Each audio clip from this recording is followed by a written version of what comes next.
ቀጥሎ የምነግራችሁ እነዚህ አራት ባህሪያት ሰይጣን በቀላሉ በእናንተ ህይወት ውስጥ ገብቶ ስራ መስራት እንዲችልና እናንተን መቆጣጠር እንዲችል የሚጠቀምበት ባህሪያቶች ናቸው። ታውቃላችሁ፣ ሰይጣን ድንገት ዝም ብሎ ሰው ህይወት ውስጥ ዘው ብሎ አይገባም።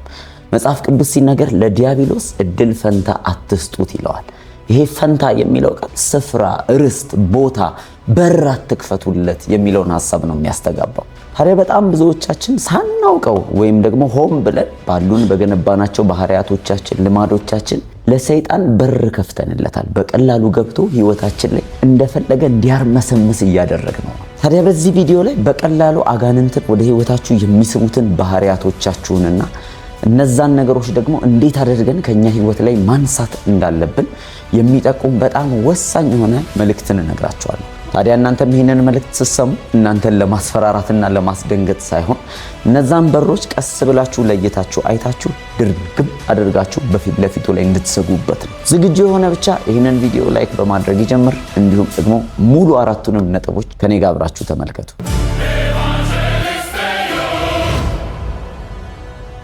የመጀመሪያው በህይወታችሁ ላይ ለዲያብሎስ እድል ፈንታ የሚሰጠው አደገኛ ነገር ቢኖር ቂም ነው። ሐዋርያው ጳውሎስ ይህንን ነገር አደገኝነቱን ለማረጋገጥ በኤፌሶን ምዕራፍ 4 ቁጥር 26 ላይ ተቆጡ፣ በቁጣችሁ ላይ ግን ፀሐይ አይጥለቅ ብሎ ይናገራል። ለምን ሲል ቀጥሎ የተናገራት ወሳኝ ክፍል አለች። ለዲያብሎስ እድል ፈንታ አትስጡት። ምን ማለት ነው? አንድ ሰው በውስጡ ቂም ይዞ ካደረ፣ ቁጣ ይዞ ካደረ አካባቢው ባሉት በሁኔታዎች ላይ ውስጡ አንዳችን ቂም ወይም በቀልን ሐሳብ ይዞ የሚያደርግ ከሆነ በቀላሉ ዲያብሎስ ማየኔ ነው እንኳን በሩን ከፈትክልኝ ብሎ ይጎበኛል ያንን ሰው። ታዲያ እዚህ ክፍል ላይ ለዲያብሎስ ፈንታ አትስጡት የምትለው ቃል ፈንታ የምትለው የግሪኩ ቃል ቶፖስ ይላታል። ቶፖስ ማለት ስፍራ፣ ቦታ። ልክ አንድ ሰው ልክ ህጋዊ ቦታ ካርታ ያለው የተዘጋጀ ፈቃድ የተሰጠውን ነገር ለአንድ ሰው አምጥቶ ስጦታ እንደመስጠት ማለት ነው። ዲያብሎስን በህይወታችሁ ላይ ቶፖስ አትስጡት። ህጋዊ የሚያደርገው በእናንተ ህይወት ላይ ገብቶ እንዲንቀሳቀስ መብት እየሰጣችሁት ነው ማለት ነው። አንድ ሰው በጣም የሚቆጣ ቁጡ ማንነት ካለው፣ ከሰዎች ጋር የማይታረቅ ከሆነ፣ ቂምና ጥላቻ በውስጡ ካደረ ቶፖስ ለዲያብሎስ ፈርሞ እየሰጠን ያለው በአንተ ስፍራ ላይ፣ በአንተ አይምሮ ላይ፣ በአንተ ሐሳብ ላይ ዲያብሎስ የሚቀመጥበትን ወንበር አዘጋጅተህለታል። አጋንንቶች ደግሞ አይደለም እንዲህ አይነት የተከፈተ በር አግኝተው እንዲሁም ራሱ ቀስ ብለው ሰንጥቀው ስራ አግኝተው ለመግባት እየሞከሩ ነው። ስለዚህ ይህ ትልቁ የአጋንንት መሳቢያ ልባችን ውስጥ የምናቆየው የፈቀድንለት ቂም ሊሆን ስለሚችል ዛሬውኑ ቂመኝነትን አውጥተህ እንድትጥል አበረታታለሁ። አለበለዚያ ይሄ መንፈስ ወደ ነፍሰ ገዳይነት፣ ወደ ጥላቻ፣ ወደ ክፋት አድራጊነትና ምህረት እማናገኝ እስከምንሆን ድረስ ገፋፍቶ ሊወስድን ይችላል። ከዛ ግን ባለፈ ለብዙ አይነት በሽታዎች እንድትዳረግ የሚያደርግሽም ይሄው የአጋንንታዊ መሳቢያ የሆነ ባህሪ ነው። ይህንን ታሪክ በጣም ሊያስረዳን የሚችል አንድ የመጽሐፍ ቅዱስ ታሪክ ልንገራችሁ። ትዝ ይላችኋል? አቢሴሎም የተባለው የዳዊት ልጅ በጣም በሚያሳዝን ሁኔታ በጣም መልከ መልካም ትልቅ ነገር ያለው ንጉስ መሆን የሚችል በጣም አሜዚንግ የሆነ ልጅ ነው። አቢሴሎም ግን ትልቅ ነገር ህይወቱ የተበላሸበት ምክንያት በእህቱ ላይ በደረሰው ጉዳይ ቂም በመያዙ ምክንያት ነው። ታዲያ ይሄ ቂም አንድ ቀን አለም፣ ሁለት ቀን አለም፣ ከ2 ዓመት በላይ በአቢሴሎም ልብ ውስጥ እየተብሰለሰለ ነበር። ይሄ ቂም ግን አድጎ በአደገኝነት ወንድሙን ጠርቶ እንዲበቀለው፣ እንዲገድለው አደረገ። ከሱም ግን አልፎ ደግሞ ወደ አባቱ ጋር ይህንን ነገር ይዞ በመሄድ ነፍሱን እስኪያጣ ድረስ ብዙ ዋጋ ያስከፈለው ቂመኝነት ነበረ። ዛሬ ምናልባት ይሄ ባህሪ በልባችሁ ውስጥ ስር እየሰደደ ያለ ሰዎች፣ በቂመኝነት ለዲያብሎስ እድል ፈንታ እየሰጣችሁ ያላችሁ፣ ዛሬውኑ ከልባችሁ አውጥታችሁ እንድትጥሉት እግዚአብሔር እንዲረዳችሁ ጸልዩ። ማንኛውም አይነት ቁጡ ባህሪ ካላችሁ፣ ቂመኛ ማንነት ካላችሁ እግዚአብሔር ሆይ ከዚህ ባህሪ ጋር መቀጠል አልፈልግም፣ ከዛሬ ጀምሮ ይሄን ባህሪ ማስወገድ እፈልጋለሁ ብላችሁ ብትጸልዩ እግዚአብሔር ያንን ባህሪ ሊያስወግድላችሁ ይችላል። ይቅር በማለት ውስጥ፣ ቁጣን በመሰረዝ ውስጥ፣ ቂመኝነትን በማውጣት ውስጥ ዲያብሎስ በእናንተ ላይ ያለውን እድል ፈንታ ሊከፍትለት የሚችለውን በር ድርግም አድርጋችሁ ትዘጉታላችሁ። ሁለተኛው በጣም ወሳኝ የሆነ ይሄ ነው። እንዲያው ከሁሉ በላይ ልላችሁ እችላለሁ። በጣም አደገኛው ለዲያብሎስ በር ከሚከፍቱ ነገሮች ሁለተኛው ትዕቢት ይባላል። ትዕቢት ማለት የዲያብሎስ ባህሪ በሉት፣ በቃ ማንነቱ ነው። እርሱ በራሱ አወዳደቁ በመጀመሪያ በትዕቢት ምክንያት ነበር የወደቀው። ልክ ይሄ የዲያብሎስን መታወቂያ አውጣታችሁ ብትመለከቱት የሥራ አይነት ትዕቢት፣ ባህሪ ትዕቢት የሚል ታገኛላችሁ ብዬ አምናለሁ። ኢሳይያስ ምዕራፍ 14 ላይ ዲያብሎስ አወዳደቁን ሲተርክልን ምን እንደሚል ትዝ ይላችኋል? በልብህ ወደ ሰማይ አርጋለሁ፣ እወጣለሁ፣ በልዑል እመሰላለሁ አልክ ይለዋል። የሚያስገርማችሁ ነገር ታውቃላችሁ፣ ሰይጣን የወደቀው በዝሙት አይደለም፣ ወይም ሌሎች ተመሳሳይ የሚመስሉ ኃጢአቶችንም ከባድ የምንላቸውም ሰው ገሎም አይደለም። ሰይጣንን ከሰማይ ድረስ ያወረደው እኔነት የሚል የትዕቢት እሳቤ ነው። ራስን ከፍ ከፍ ከፍ ማድረግ። ትዕቢት የብዙ ኃጢአቶች ስር ነው። እጅግ በጣም አደገኛው ኃጢአት ነው። ስለዚህ አንድ ሰው እየታበየ ስታዩት፣ በትዕቢት መንገድ ላይ ሲራመድ ስታዩት፣ በዲያብሎስ ተመሳሳይ ፍሪኩዌንሲ ላይ ያለ ሰውን ይመስላል። ለትዕቢተኛ እግዚአብሔር የሚናገረው ቃል ትዕቢተኞችን ይቃወማል የሚል ነው። ዲያብሎስ በቀጥታ ማንነቱን የሚያስተጋባባቸው ሰዎች ትዕቢተኛ ሰዎች ናቸው። ምን ማለት ነው ግን ትዕቢተኛ ሰው ማለት? ራሱን ከፍ ከፍ የሚያደርግ ከሌሎች ሁሉ ልዩ እንደሆነ ራሱን አድርጎ ሌሎችን በንቀትና ትኩረት በማጣት የሚመለከት ሰው ማለት ነው። በአጭሩ እርዳታ አያስፈልገኝም ከእግዚአብሔርም ቢሆን ብሎ የሚያስብ ባለው ነገር የሚመካ በገነባው በሰራው ነገር ልቡን እዛ ላይ ያሳረፈ ትዕቢት ይባላል። የማይታዘዝ እርዳታ የማያስፈልገው የሚመስለው አመፀኛ ማንነትን የገነባ ሰው እንዲህ አይነቱ ሰው ነው። ትልቅ ምሳሌ ሊሆነን የሚችለው ንጉሥ ናቡከደነጾር ነው። የባቢሎኑ ኃያል ሰው ታውቃላችሁ። እግዚአብሔር ከ1 ዓመት በፊት አስጠንቅቆት ነበረ። በህልም ራእይ ያሳይቶታል። አንድ ዛፍ ብድግ ብሎ ብዙ አዕዋፋቶች ሲጠለሉ ወደዛ ዛፍ መጥተው ጥላው ትልቅ ሲሆን ቅርንጫፎቹ ሲያብቡ ተመለከተ። በኋላ ላይ ግን አንድ መጥረቢያ መጥቶ ያንን ዛፍ ከተከተው፣ ትንሽ ጉቶ አስቀረለት። ይህንን ህልም ባየ ግን በአመቱ ናቡከደነጾር የተማረ አይመስልም። ይልቁንስ በሰገነቱ ላይ ወጣና አቤት እጆቼ የሰሩት ይሄ ከተማ ለክብሬ የሚሆን ከተማ ብሎ ሲናገር ገና ከአፉ ሳይጨርስ ንግግሩን እግዚአብሔር ፕሮቴክሽኑን አነሳበት። ለአጋንንቶች ተላልፎ እንዲሰጥ አደረገው። ታዲያ እነዛ አጋንንቶች ገቡ በህይወቱ ላይ። አደገኛ ነገር ነው የተፈጠረበት። ልክ እንደ እንስሳ ነው ያደረጉት። ሳር እየበላ በጓሮ ውስጥ እንዲኖር ተደረገ።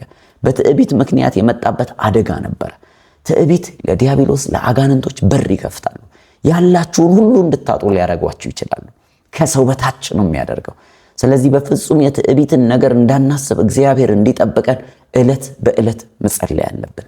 ሁል ጊዜ እግዚአብሔር አያስፈልገኝም የሚል ልብ እንዳይኖራችሁ ጸልዩ። መጸለይ በራሱ አንድ የትህትና ምልክት ነው። ስትጸልዩ እግዚአብሔር ይረዳኛል ብላችሁ እርዳታን መጠየቂያ ነው። ከዛ ውጪ ግን በራሳችሁ የምትመኩ፣ በስራችሁ የምትመኩ፣ ባላችሁ ነገር የምትመኩ ከሆነ ትዕቢት እያንዣበበች ናት፣ ኃጢአት እያንዣበበች ናት። ተቆጣጠሯት የሚልን ምክር እሰጣቸዋለሁ። ታውቃላችሁ አጋንንት አመፀኞች ስለሆኑ ትህትና ባለበት ሰፈር በፍጹም መቆም አይችሉም። ስለዚህ ሁላችሁን ራሳችሁን ዝቅ ስታደርጉ፣ ለእግዚአብሔር ስትገዙ፣ ስትታዘዙ ያን ጊዜ ነው እጅ የሚሰጡት። ግን ነገሮችን እኔ በራሴ እችላለሁ እግዚአብሔር አያስፈልገኝም እስከ ማለት ደረጃ ስትደርሱ፣ በአንደበታችሁ፣ በድርጊታችሁ፣ በሐሳባችሁ እቡያን መሆን ከጀመራችሁ ግን በቀጥታ የእኔ አይነት ሰው ብሎ ቀሰስ ያለ አጋንንት ይጠጋችኋል። በጣም የሚያሳዝነው ግን ትዕቢተኛ እንኳን መሆናችሁን እስከማታውቁ ድረስ ያደነዝዛችኋል። በዙሪያችሁ ያለው መንፈሳዊ አጥር መፍረስ ይጀምራል። በቀላሉ በዛ በፈረሰ አጥር አጋንንቶች ተሰባስበው መግባት ይጀምራሉ። ስለዚህ ሁል ጊዜ እግዚአብሔር ሆይ እንዳልታበይ ልቦናዬን ጠብቅ፣ ሐሳቤን ጠብቅ እያላችሁ ብትጸልዩ የአስተዋይ ሰው ጸሎት ነው። ሶስተኛው በጣም ወሳኝ ማወቅ ያለባችሁ አጋንንትን ወደ እናንተ ህይወት የሚጎትተው ባህሪ ገንዘብ ፍቅር ነው፣ ወይም ገንዘብ ወዳድነት። መጽሐፍ ቅዱስ እንዲሁም የኃጢአት ሁሉ ስር የሚለው ይሄንን የገንዘብ ወዳድነትን ነው። ገንዘብን መውደድ ይለዋል። በጣም ትልቁ ምሳሌ ለዚህ የሚሆነን አቶ ይሁዳ ነው። ይሁዳ ታውቃላችሁ በውስጡ የነበረው ገንዘብ ወዳድነት ወዲያውኑ ኢየሱስን እንዲሸጠው አይደል ነበር የሚያደረገው። አስቀድሞ ቀስ እያለ በኮሮጆ ከሚሰበሰበው ወሰድ ያደርግ ነበር። ኢየሱስ ጋም ትልልቅ ውድ ነገር አምጥታ ስትሰብር የነበረችውን ያቺን ሴት ሲከሳት እንመለከታለን። ምን አለ ለድሆች ቢሰጥ አለ። ይሄኔ እኮ ምንድነው ያው እንግዲህ ለድሆች ተሸጦ ቢሰጥ ገንዘቡ የሚቀመጠው እሱ ጋር ስለነበር ነው። ገንዘብ ያዥ ነበር። ስራ ራሱ ሲመረጥ የመረጠው ምንድነው? ገንዘብ መያዝን ነው። ታዲያ እንደዚህ አይነት ሰው ከሆናችሁ ገንዘብን አጥብቃችሁ የምትወዱ ከሆነ ቀስ እያለ ለዲያብሎስ በር መክፈት ይጀምራል። ያን ጊዜ ሐሳቡን እናንተ ላይ ለማስገባት በጣም ይቀለዋል። ይሁዳን መጨረሻ ላይ እንዴት አድርጎ እንዳሳተው ታውቃላችሁ? ያንን ታላቅ የህይወት ጌታ የሆነውን ስንት ነገር መሰረት ያስጨበጠውን ያስያዘውን ሙታን ሲያስነሳ የተመለከተውን እነዛን ማዕበሉን ሲያዝ ያን ሁሉ ህዝብ ሲመግብ የነበረውን ኢየሱስን በ30 ብር እንዲሸጠው ሐሳብ ሰጠው። ይሁዳ ወዲያውኑ ተስማማ። ለምን? 30 ብር ማለት በጊዜው ለሱ ትልቅ ነገር ነው። ለምን? ገንዘብ ወዳድ ስለሆነ። ምናልባት አሁንም ገንዘብ የሚወዱ በጣም ብዙ ሰዎች በቀላሉ ግፍ እንዲሰሩ፣ አመፀኝነት እንዲያደርጉ፣ ፍርድን እንዲያጣምሙ፣ በጉቦ ውስጥ እንዲኖሩ፣ በብዙ ኃጢአት ውስጥ እንዲጥለፈለፉ የሚያደርጋቸው ሰይጣን ነው። ገንዘብ ወዳድነት ባህሪ ካላችሁ ብዙዎችን ደግሞ የሚያጠልፍ ባህሪ ስለሆነ ዛሬውኑ በጌታ በኢየሱስ ስም ብላችሁ ከእናንተ ህይወት ላይ እንዲነሳ እንድትጸልዩ አበረታታችኋለሁ። ሁሉን ነገር በገንዘብ ለመቆጣጠር፣ ሁሉን ነገር ገንዘብ ስታገኙ ሴፍ እንደምትሆኑ የሚሰማችሁ ከሆነ ይሄ አንዱ የገንዘብ ወዳድነት ምልክት ነው። በዚህ አይነቱ ነገር እንድናስወግድ እግዚአብሔር ኃይልን ይስጠን፣ ያስታጥቃችሁ፣ ያበርታችሁ። አራተኛው ግን በጣም አርጀንሲ የሚጠይቀው አጋንንትን ወደ ህይወታችሁ የሚስበው ባህሪ ቸልተኝነት ነው ወይም ባዶነት።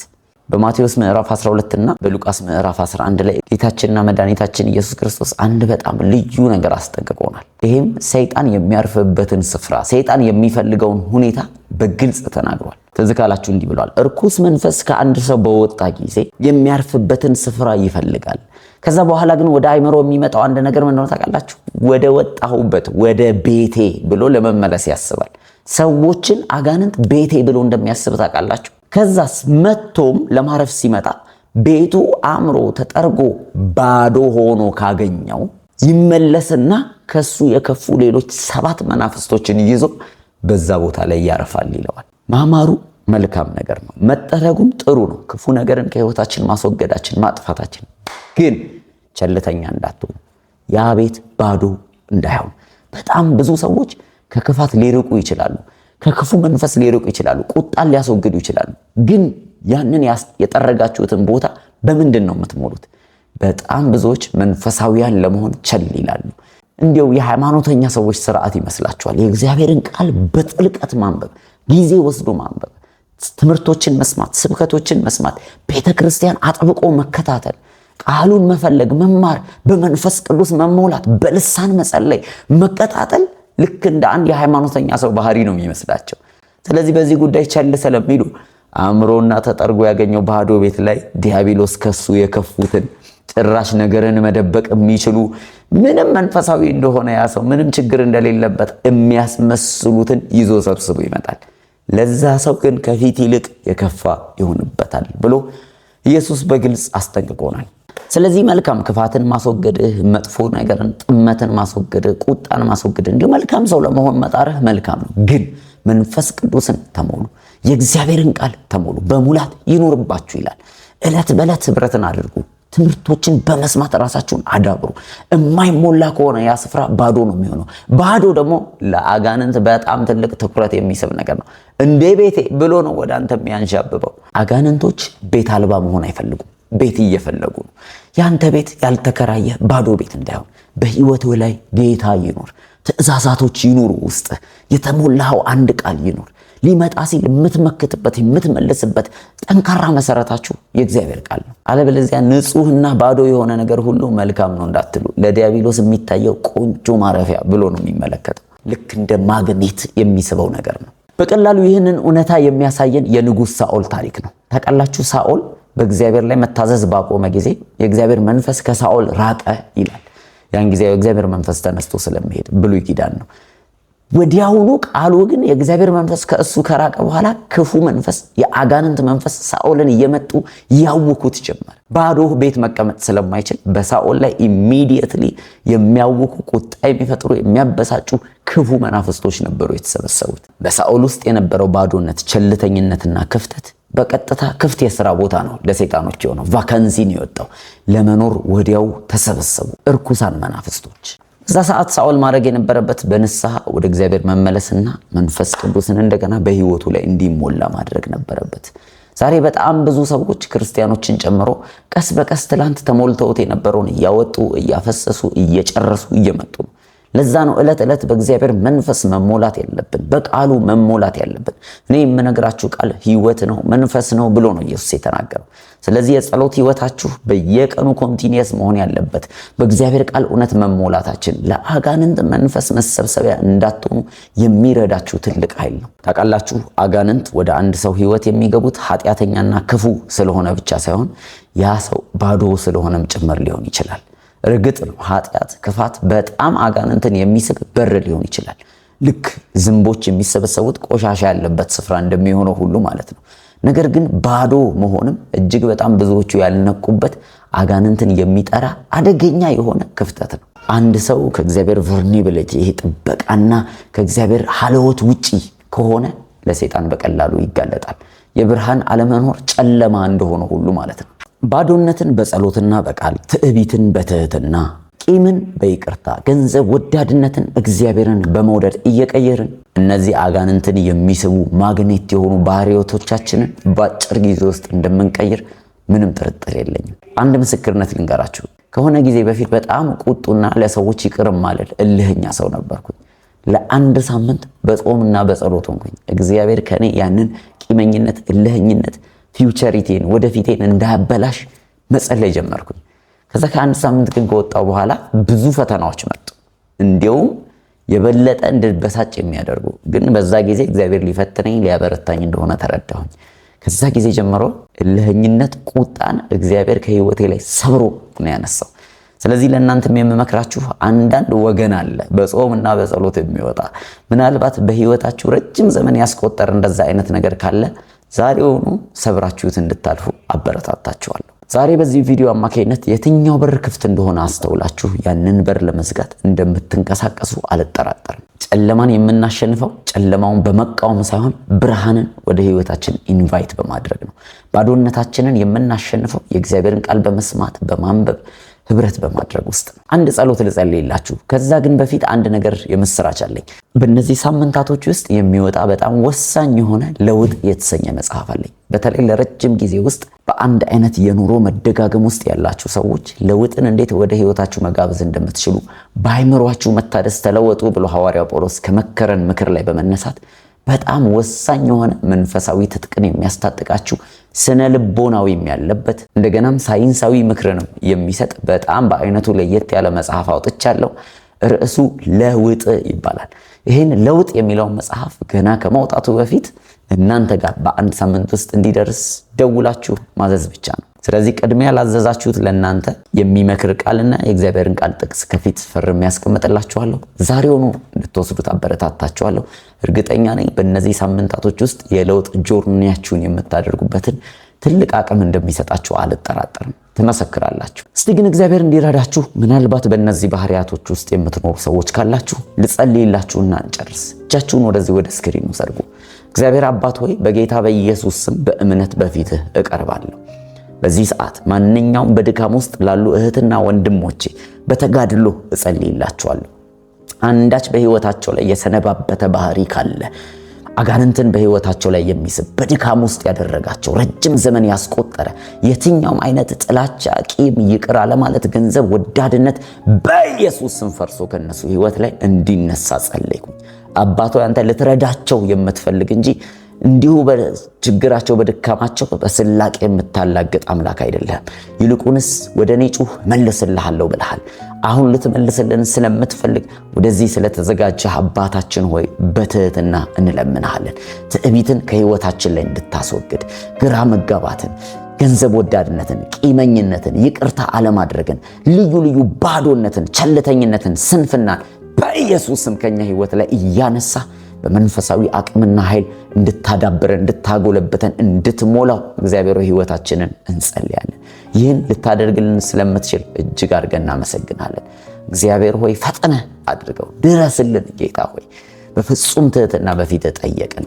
ነፃ ስለምንሆን እጅግ አድርገን እናመሰግናለን። ተባረክ፣ ተቀደስ፣ እንወድሃለን። በጌታ በኢየሱስ ስም አሜን።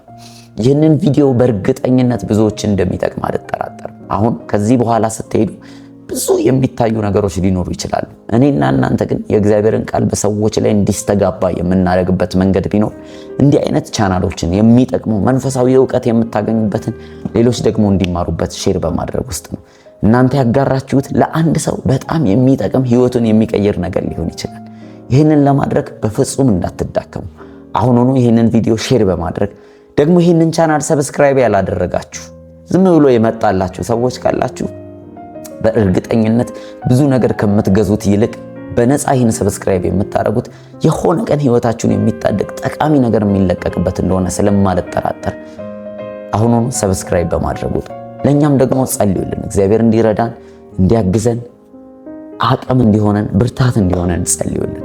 በትጋትና በታማኝነት እናንተን ማገልገል እንድንችል። በተረፈ በጣም ነው የማመሰግነው እስካሁን ድረስ ከኛ ጋር ስለቆያችሁ። መልካም ጊዜ